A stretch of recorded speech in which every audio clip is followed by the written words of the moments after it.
Friends, welcome back সিজ লাইফস্টাইলে। আমি তো ভয়েস ওভার ব্লগটা ছাড়ছি কারণ টাইম পায় না সেরকম পুচকুকে নিয়ে। তো এই যে আবার সে ডেলি যাওয়া আসা নিয়ে আমার তো এই একই ভিডিওই পাবে, কিন্তু ভেবো না যে সে আবার একই রকমই। আজ একই রকম দিল, এর মধ্যে একটু টুইস্ট আছে। আমি একবারে সম্পূর্ণ ব্লগটা ছাড়বো না, একটু কিছু খাপে খাপে ছাড়বো। এই দেখো কোথায় যাচ্ছি, দেখলেই এখন বুঝতে পারবে যে হ্যাঁ আমরা কোথায় গেছি। পুচকুর যেহেতু রাইস সেরেমনিটা এর কিছুদিনের মধ্যেই শুরু হওয়ার কথা, তো খুব তাড়াতাড়ি এটা মানে 7 দিনের মধ্যেই আমাদেরকে হঠাৎ প্ল্যান ভেবেছিলাম করবো না সেরকম ওইভাবে, তো হট করে কি হলো যে না, ওর বাবা বললো যে না এখন করবেই। তো করবে যখন সেজন্য তো কাঠ ছাপাবে না বললো, প্রথমে বললো কাঠ ছাপাবো না। তো এই 4 দিনের মাথাতে কেউ আমাদেরকে কোনোদিন কাঠ ছাপিয়ে দেবে? কেউ দেবে না। তো কাঠ ছাপাতে গেলাম, তো গিয়ে দেখছি ডিজাইন মানে একটা কোনো কিছু কোয়ালিটিও পছন্দ হচ্ছে না।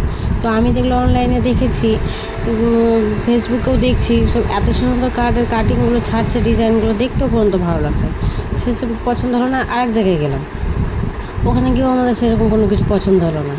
তো ও বলছে না, ওর কাছে বলে ডিজিটাল আছে, এরকম ছাপা প্রিন্টের মধ্যে আসবে না। না পারতে গিয়ে আরেক জায়গায় আমার অ্যাড্রেসে গেলাম, ওই দুটো গেছিলাম বিজয় অ্যাড্রেসে, এটা গেছে আমার অ্যাড্রেসে গিয়ে, যে ফাইনালি ওখানকার ভিডিওটা করা হয়নি। এই দেখো এই যে ছাপিয়ে নিয়ে এসেছি, তো কাঠটা কেমন হয়েছে তোমরা কিন্তু অবশ্যই জানাবে। এখানে আমার এই যে গণপতি আছে, এই যে দেখো সম্পূর্ণ ছাপি টাপি নিয়ে এসেই তোমাদেরকে দেখালাম। তো তোমরা দেখে অবশ্যই কমেন্টে জানাবে যে বাবাটার কাঠটা কেমন হয়েছে। বাই।